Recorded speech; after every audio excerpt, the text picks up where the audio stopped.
आज आपका new lesson यानी कि lesson 9 evolution of the Indian national flag, ये चैप्टर स्टार्ट हो रहा है। इस चैप्टर में क्या बताया गया कि जो नेशनल फ्लैग बना है, हमारा जो राष्ट्र ध्वज है, उसके बारे में बताया गया है। किसी को कोई आइडिया है कि राष्ट्र ध्वज कितनी बार बनाया गया था? 3 बार। सबसे पहले 1906, फिर 1921 एंड 1947 में ये फाइनल बन गया था। तो यहाँ पर यही चीज़ बताइए, यहाँ पर दिया गया 3 phases of evolution of the flag. The first 1906 and middle 1921 and the final stage 1947। यानी सबसे पहले 1906 में बनाया गया, फिर 1921 में एंड उसके बाद 1947 में। तो इस तरह से 3 बार नेशनल फ्लैग को बनाया गया और तीनों बार इसका डिजाइन पैटर्न अलग अलग रखा गया। हमारा जो राष्ट्र ध्वज है इसको हम 3 कलर के नाम से भी जानते हैं, ठीक है। यहाँ पर कुछ पॉइंट दिए गए इस तरह से, नेम ऑफ द फ्लैग जैसे कि सभी को ही मालूम है। Size of the flag, size क्या है इसका? साइज जो रखा गया वो मीटर में रखा गया है, 3:2। किस रेशियो में दिया गया है? 3:2 में। यानी 3 मीटर इसकी क्या हो गई? लेंथ हो गई, एंड 2 मीटर इसकी विड्थ हो गई, चौड़ाई, लंबाई और चौड़ाई, ठीक है। कलर कॉम्बिनेशन में क्या किया है? 3 इक्वल प्रोपोर्शन। यहाँ पर जो 3 स्ट्रिप बनाई गई है, केसरिया, वाइट और आपका ग्रीन यानी ऑरेंज, वाइट, ग्रीन, ये तीनों की स्ट्रिप पट्टी कैसी है? एक इक्वल मेजरमेंट किया गया इसमें, ठीक है। जितनी इसकी लंबाई है की उतनी सभी की लंबाई चौड़ाई बराबर ही है। तो यहाँ पर फर्स्ट टॉप पर कौन सा कलर रखा गया है? सैफ्रॉन, मिडिल में वाइट एंड लास्ट में ग्रीन।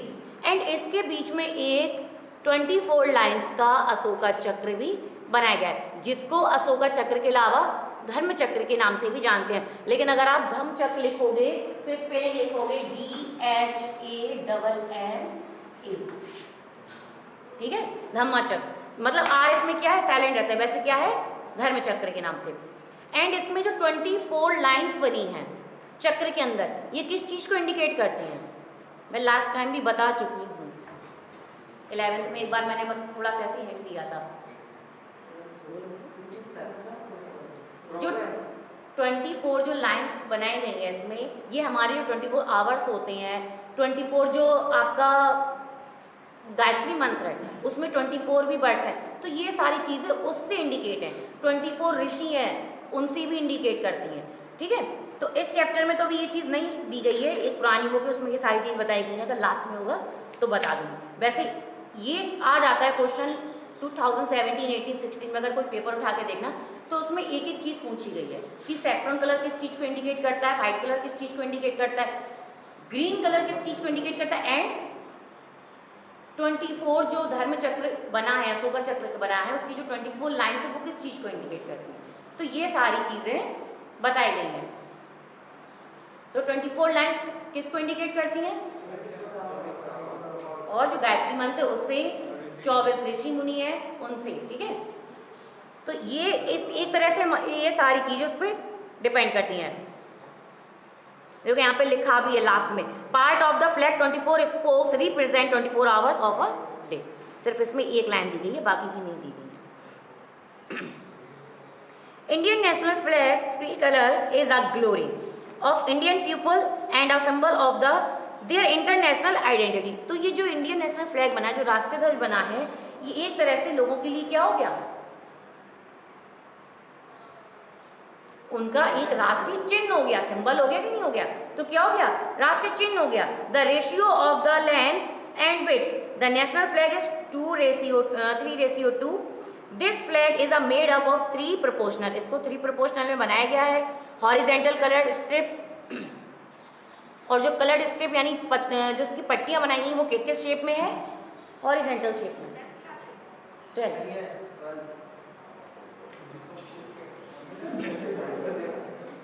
सेम चीज फिर रिपीट की गई, अपर में सैफ्रॉन, मिडिल में वाइट एंड लास्ट लोअर में green colour. In the middle of the white strip equal to its width, यानी उनकी जो चौड़ाई बनी है वो कैसी है? इक्वल है। ग्रीन कलर अगर बनाया गया है, जो सभी ने मोस्टली नेशनल फ्लैग देखा ही है, इतने ब्लॉक में पूरा अगर एक नेशनल फ्लैग बनाए तो ये कैसा? बिल्कुल इक्वल बना है। 3 स्ट्रिप्स कैसी ली गई है? इक्वल ली गई है। ठीक है, तो वही चीज यहाँ पर बता रहे हैं।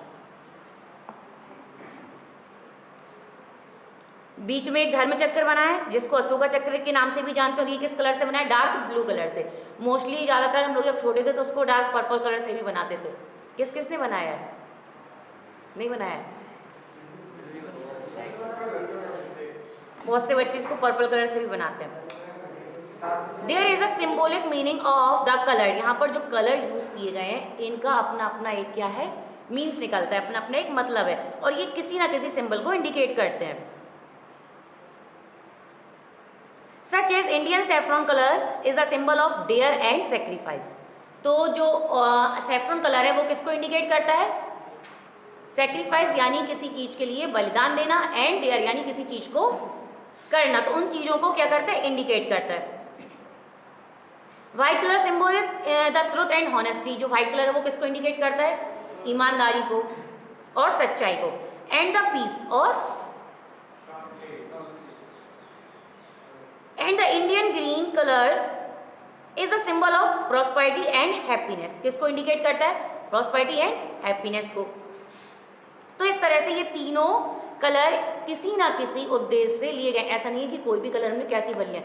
मोस्टली जब आर्टिस्ट कोई भी पेंटिंग भी बनाता है तो वो पेंटिंग में किस कलर को कर रहा है ये भी उस पर वो फोकस करता है। ऐसा नहीं है कि उसने कोई भी एक पिक्चर बना दी और उसमें अपने मन से कलर भर दिए, नहीं, पिक्चर के अकॉर्डिंग एंड उस कलर को करने से क्या इफेक्ट पड़ेगा वो चीज़ भी सोच कर भरते हैं। ठीक है, इन द सेम वे, इसी तरह से यहाँ पर जो 24 लाइन्स बनाई गई हैं डे एंड नाइट को प्रेजेंट करती हैं, फ्रीली यानी आज़ादी को भी प्रेजेंट करती हैं, फॉलोइंग द बिग ट्रुथ सच्चाई को प्रतीक करती हैं, and remain ahead on the path of progress, और किसको? जो आगे जाकर हम उन्नति पर जाएंगे उस चीज़ को भी क्या करती हैं?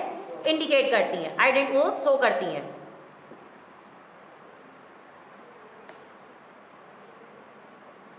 विद दिस आइडिया, जब ये जो फ्लैग बन गया था लास्ट वाला 1947 में, उसमें क्या हुआ था?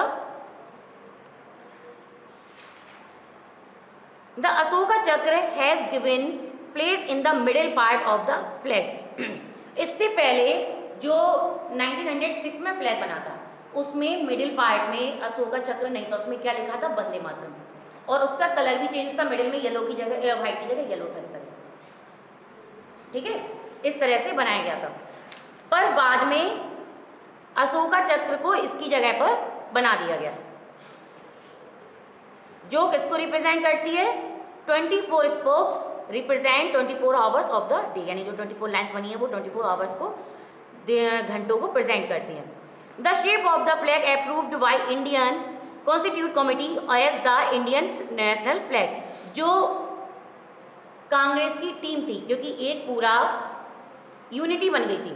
कब? जब बंगाल स्कूल में बंगाल में आपका जब ये पेंटिंग का चल रहा था, फ्रीडम फाइटर चल रहा था, एंड अभी हमने जैसे प्रीवियस चैप्टर में ही पढ़ा, तो उस टाइम में क्या एक पूरी कमेटी बन गई थी, पूरे इंडियन लोग जितने थे, तो उन्होंने डिसाइड किया कि हमारा जो नेशनल फ्लैग है वो लोगों के सामने किस तरह से रिप्रेजेंट किया जाए एंड इसको किस तरह से महत्वता दी जाए। तो उन्होंने क्या किया, जब 15 अगस्त 1947 में हमारा देश आज़ाद हुआ था, तो उन्होंने उस चीज़ को वहाँ पर हाईलाइट कर दिया।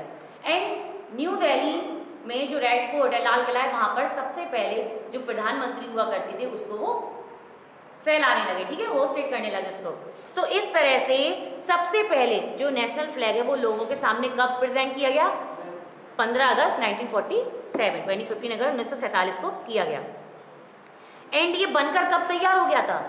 22 जुलाई 1947 में। ये चीज़ याद रखना, नेशनल फ्लैग कब बनकर रेडी हो गया था? 22 जुलाई 1947 में। बट लोगों के सामने इसको कब लाया गया? 15 अगस्त 1947 में। एंड ये तब से अभी तक क्या इस तरह से इसको सम्मान दिया जा रहा है। तो यही सारी चीज़ें इसमें बताई गई हैं। On 15 August 1947, when Indian became independent, as the national flag, it was hoisted from the rampart of the Red Fort in New Delhi, and since then has been tradition of hosting it on various national occasions. यानी अब ये क्या बन गया? एक तरह से हमारा ट्रेडिशन बन गया, हमारी संस्कृति बन गई, इसको फैलाना, होस्टेड करना। एंड समय समय पर क्या रहता है, इसको हम किसी ना किसी पर्व पर, जो राष्ट्रीय पर्व होते हैं उन पर होस्ट करते रहते हैं। फिर इसके बाद बताया गया जो 20th सेंचुरी में फ्लैग बना था वो कैसा बना था, तो ये टॉपिक कल बता देंगे, ठीक है।